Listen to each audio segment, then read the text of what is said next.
Welcome back to our podcast, Redeemed. Redeemed.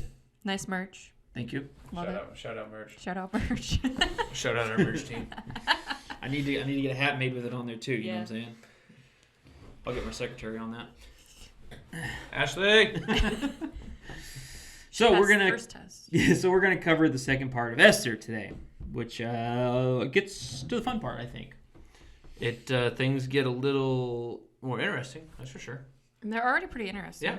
Mm-hmm. And it manages to ramp up even more. Yep, it does. So we left off with Esther being in a place where she's going to be able to help her people. Yep. Now, the question is she going to do so? Well, let's find out. We will find out. Let's find out. Follow along. Mm-hmm. So, our angry little man, Haman, has come up with a plan.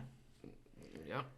That because Mordecai won't bow to him, won't show him respect, all the Jews have to die. Which I think is a little bit... It's quite the step. Yes. Yeah. You know, we just can't get rid of Mordecai. We got to get rid of them all. Mm-hmm. Now, like I think I said on previous podcasts, one of the mistakes Haman made was he didn't know that the queen was also a Jew. So he comes up with this elaborate plan that on this certain day, he is going to that people are going to basically walk in and just massacre all the Jews. That's what's going to happen. Yeah. Okay. And he gets the king's permission. Yeah, he does. And so he proposes this to the king, which if you're reading it, it gets a little sneaky. Mm-hmm. Sneaky Haman. King, I just want you to know there's this group of people that don't respect you and don't like you, and they're causing trouble, and we should just wipe them out. Now, of course, I paraphrased. Okay. Yeah. But it is important to remember that he doesn't ever say the Jews. The Jews. Nope. Just says a certain group of people. Certain group of people. And of course, like I've said before, the king trusted Haman. There's a reason he was second in command, so he wasn't expecting anything malicious about this. Yeah. And so he thought he had his best interest in mind. Mm-hmm. Little do we know, it's all about Haman. Yeah, literally. It's all about Haman. And so he signs off on it. Yeah, didn't ask questions. Yep, here you go. Just gave him the ring. Yep, here's the ring. Here you go, sign it. Which, once again, is a sign of respect right there. They just gave him the ring and said, go for it. Fact. Because that ring held a lot of power. Yes, it did. Because once a law was in effect, made into law, it couldn't be changed. Which we're going to see that in just a minute. Mm-hmm. So, Mordecai now hears of this plan. And you got to know that Haman's probably feeling pretty good about himself. Okay? But I think hold on. Let's back up first. Rewind. Okay. We'll clean it in post. We're not going to clean up the post. It's going to go just like that. Want to make sure that I get it right. What are you looking for? So Mordecai does uncover the plan. He explains it to Esther. Yep. Ask Esther to help. Esther to help. And I love how his response to her, because one of the questions we had, well, what happens if she just remained quiet? Mordecai makes it very clear what's going to happen if she remains quiet. He said, do not think that because you are in the king's house, you alone of all the Jews will escape. For if you remain silent at this time, relief and deliverance for the Jews will arise from another place. But you and your father's family will perish. And who knows that you have come to your royal position for such a time as this? Oh. Great answer. So, if you remain quiet, bad things are going to happen to you. Pretty much. God will take care of the Jews. He'll find somebody else. Mm-hmm. But it is not going to turn out well for you. So, her reply was, go gather together all the Jews and fast and pray for me. So, that's what they do. Yeah. Okay. He got through to her. Yep, he did. Yeah. So, after the fasting and the praying, what does she do? On the third day, she put on her royal robes, stood in the inner courts of the palace, in front of the king's hall, and she walks in.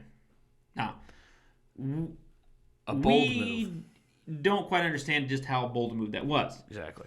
You don't come before the king unless you're summoned. Even his wife. That's how it works.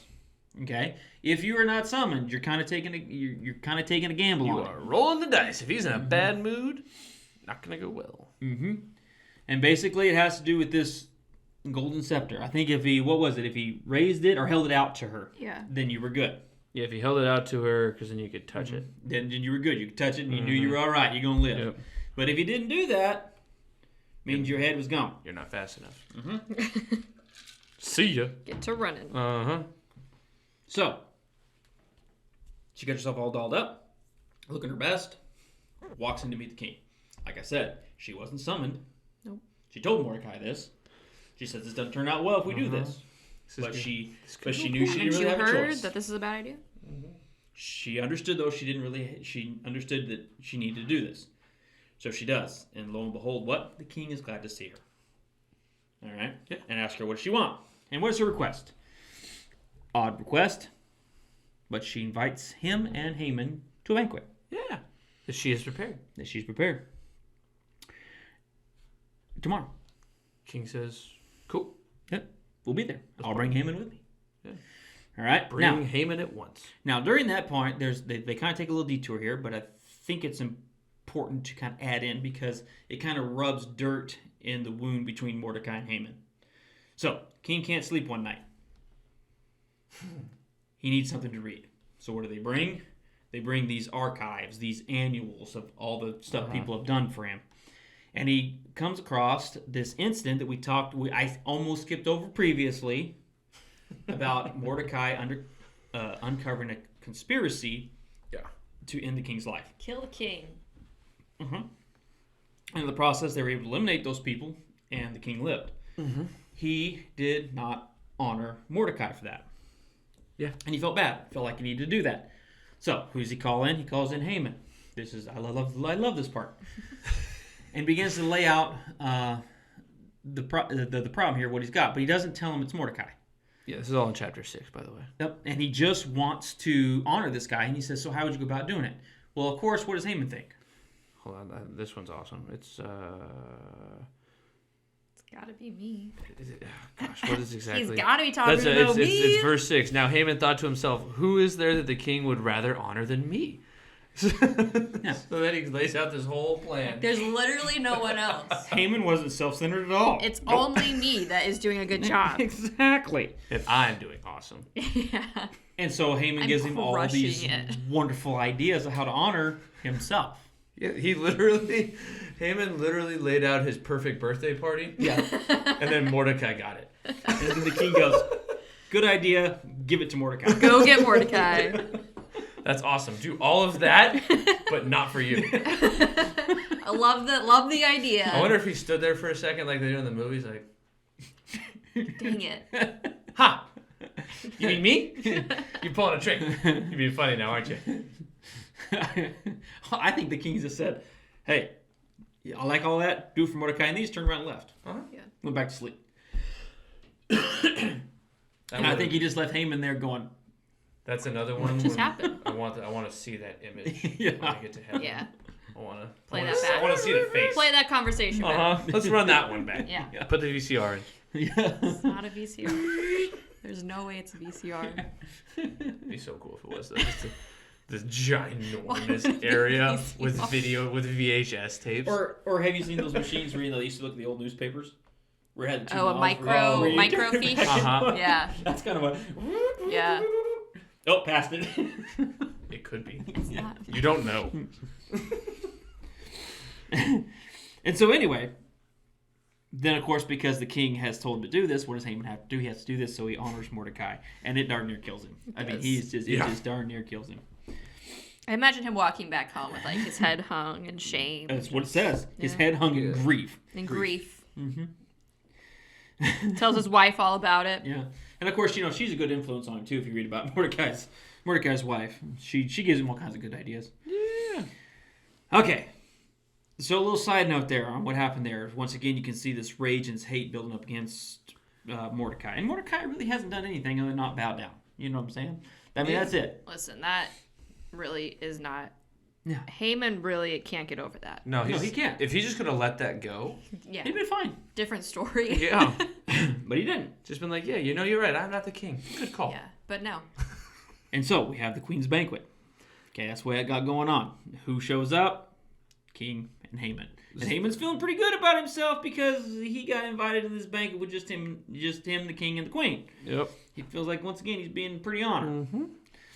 So. This is a good idea. I did need a party. Mm-hmm. He must feel bad that he didn't give me the big, what I This gave is to how Mordecai. they're going to reward me. Yeah. Mm-hmm. And they have 2 banquets, if I'm not mistaken. The first one they come, they just eat, they have a good time. And then she invites him back because she kind of gets, from what I can tell or what I see, she kind of got cold feet. In the first banquet. Yeah, yes, in the first banquet. Yes. She's still kind of worried about it. Yep. Said, yeah, you know what? Let's try again tomorrow. So, I'll do another one. Right, so she does a second banquet. And it's at this banquet that she spills the beans, if you will, about this plan against her people. Spills the tea. Mm-hmm. Queen Esther, what is your petition? It will be given to you. What is your request? Even up to half the kingdom, if it will be granted. If I have found favor with you, your majesty, if it pleases you, grant me my life. This is my petition, spare my people. This is my request. For I and my people have been sold to be destroyed, killed, and annihilated.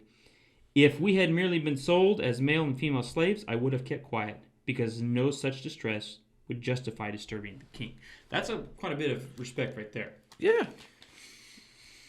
Now, the king. Yeah, you think she thought of that all on her own? Probably not. No. The Lord's working there. Uh-huh. Now, of course, the king doesn't take this very well because, like I said, he does like Esther. Yeah. Or Yeah. for some reason, Yeah. I don't know what it is, he likes her. He's not particularly thrilled. No. Mm-hmm. And the king asks Queen Esther, who is he? Where is he? The man who has dared to do such a thing. How do you Yes. think Haman's feeling right now? Before we continue on, because he's also at the banquet. I hope he had like a turkey leg and he was a big bite. Now, see, this is the spot I want to turn back to. Yeah, and see this their whole look on their- conversation. See, but, eh? Watch him sweat. True. So you tried to get up and leave? I gotta go to the bathroom, guys. You know, I'll be right back. Don't worry about me. I'll be right back. He's gotta be Uh-huh. shaking in his boots. Especially once, well, I don't think he felt... How surprised was he when he was like, what does she mean, my people?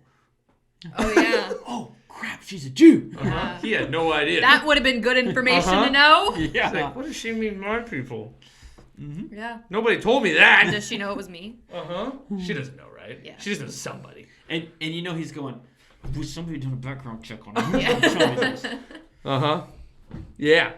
And Esther said, an adversary, an enemy, this vile Haman. I hope she pointed at him, too. I think she did. Ha! That guy right This there. guy right here. I brought him here for you.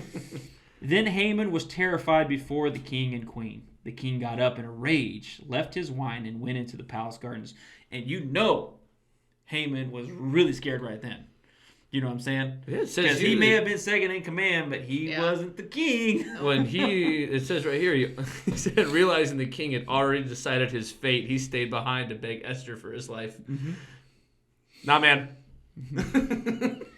And then when they come back, of course, Haman is in this begging position. They're on the couch together, and the king exclaims, will you even molest the queen while she is with me in my house?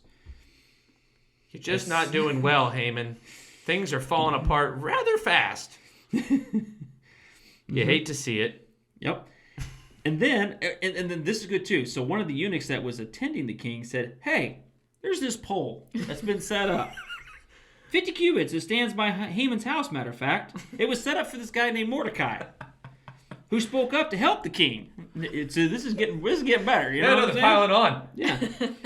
Hey, I know a place. I know. Yeah. It's like, what did he do to that eunuch? You know what I'm saying? Yeah. Really. Haman, what did you do to him? And so the king said, to what? Impale him on it. So they impaled Haman on the pole that he had set up for Mordecai.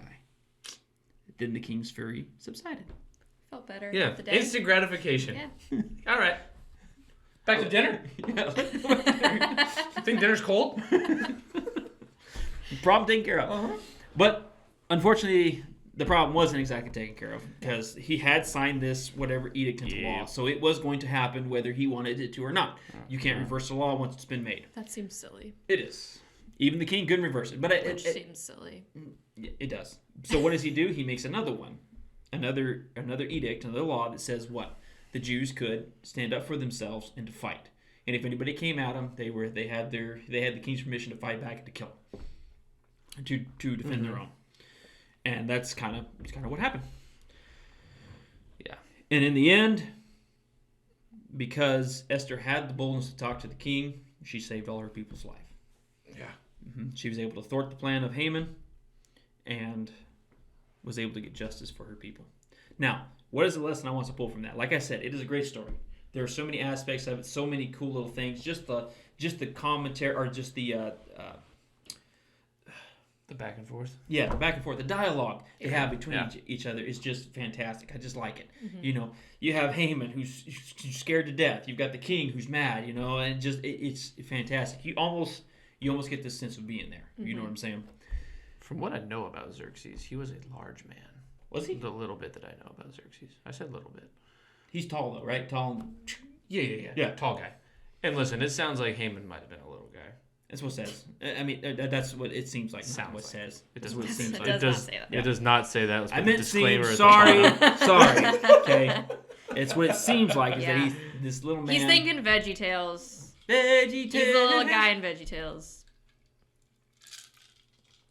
But the point I want to take away from this is sometimes we do have to be bold.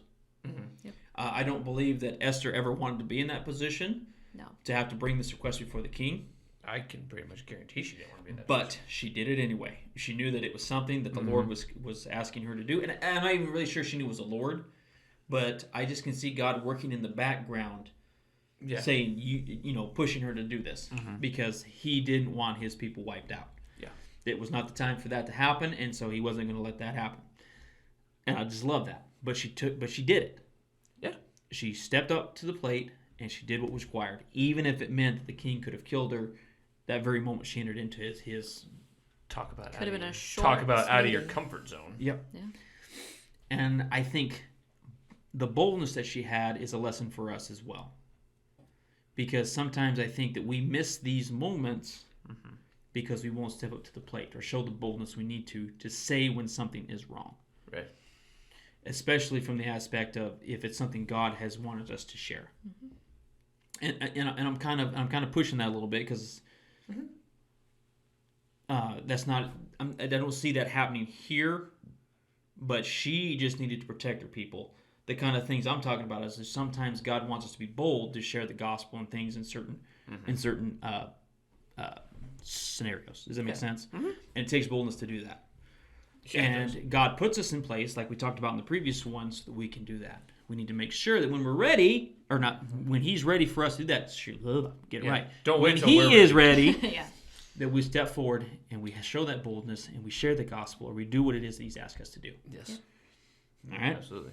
I think that is so a part of living as a redeemed Christian, is to not cower away. Absolutely. It's easier to cower away.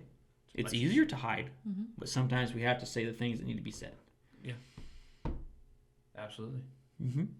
Esther is a great example. Like I said, it's a great story. I've read it several times, and I enjoy it every time. All right, you guys, see you next time.